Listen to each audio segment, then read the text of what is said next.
জারিকৃত কমিটির পুনর্গঠন, আমাদের পেশকৃত 3 দফা দাবিগুলোর পক্ষে কমিটির আলোচনার একটি রুটম্যাপ এবং মিটিং প্রোগ্রেসের প্রিলিমিনারি রিপোর্ট 3 কার্য দিবসের মধ্যে প্রকাশ করতে হবে।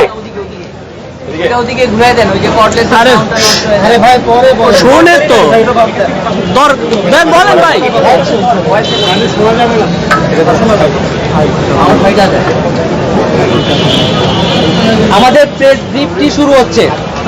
প্রজ্ঞাপনের মাধ্যমে জারিকৃত কমিটির পুনর্গঠন এবং আমাদের পেশকৃত 3 দফা দাবিগুলোর পক্ষে কমিটির আলোচনার একটি রুটম্যাপ এবং মিটিং প্রোগ্রেসের প্রিলিমিনারি রিপোর্ট 3 কার্য দিবসের মধ্যে প্রকাশ করতে হবে।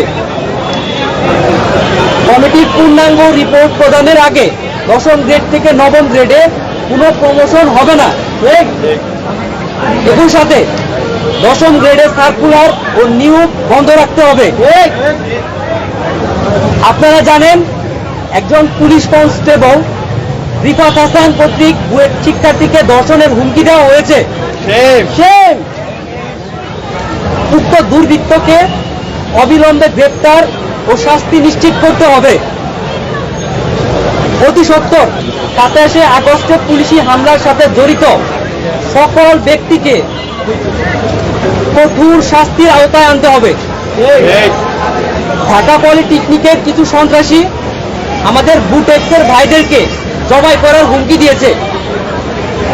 উক্ত সন্ত্রাসীদেরকে দ্রুততম সময়ের মধ্যে গ্রেপ্তার ও বিচারের আওতায় আনতে হবে। আপনারা জানেন, বুয়েটের 4র্থ বর্ষের শিক্ষার্থী সাইয়েদ সাদিক নাসির এর পেটে সাউন্ড গ্রেনেডের স্প্লিন্টার প্রবেশ করেছে।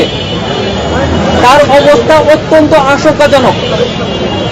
তার জন্য আমরা সকলের নিকট দোয়া প্রার্থনা করছি।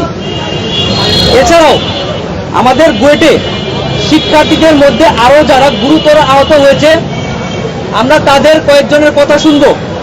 তাদেরকে সামনে আসার অনুরোধ করছি।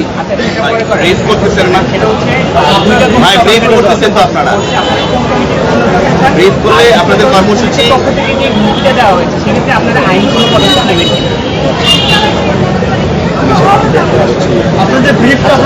আমাদের দাবিগুলা বাস্তবায়নের জন্য উপদেষ্টা মণ্ডলীর যে কমিটি গঠন হয়েছে প্রজ্ঞাপনের মাধ্যমে আমরা সেই কমিটির পুনর্গঠন চাই।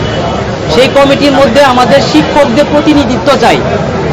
সেই কমিটির মধ্যে আমাদের দাবিগুলোর সাথে যারা একাত্মতা পোষণ করেছে তাদের প্রতিনিধিত্ব চাই। আপনারা জানেন ইতিমধ্যে ডিএমপি কমিশনের পক্ষ থেকে একটি কমিটি ঘোষণা করা হয়েছে, যারা 3 কার্য দিবসের মধ্যে আমাদের উপরে যারা হামলা করেছে তাদের ব্যাপারে একটি সিদ্ধান্তে উপনীত হবে। আমরা তাদের সেই কমিটির রিপোর্টের অপেক্ষায় আছি। আশা করি তারা আমাদের দাবি অনুযায়ী সুষ্ঠু পদক্ষেপ গ্রহণ করবে। আমরা যেহেতু বলছি যে উপদেষ্টা মণ্ডলীর কমিটির পুনর্গঠন এবং রূপরেখার জন্য 3 কার্য দিবস সময় দিয়েছি, এই সময়ের মধ্যে যদি যথাযথ পদক্ষেপ তারা না নেয়, রূপরেখা সম্পর্কে আমাদেরকে অবগত না করে, আমরা কর্ম পদক্ষেপ বা কর্মসূচিতে যাব, সেটা আপনাদেরকে জানিয়ে দেওয়া হবে। আপনাদেরকে পরবর্তীতে জানিয়ে দেওয়া হবে। আচ্ছা, সালমান তালিব কিসের মাধ্যমে সরাসরি কি আপনাদেরকে ধর্ষণের অভিযোগটা কি সরাসরি ছিল, নাকি কোনো ফেসবুক স্ট্যাটাস বা ইনবক্সের মাধ্যমে দিয়েছেন?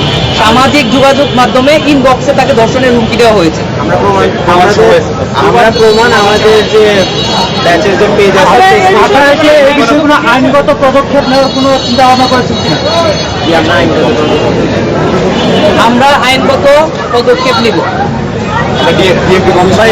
শেষ করেন।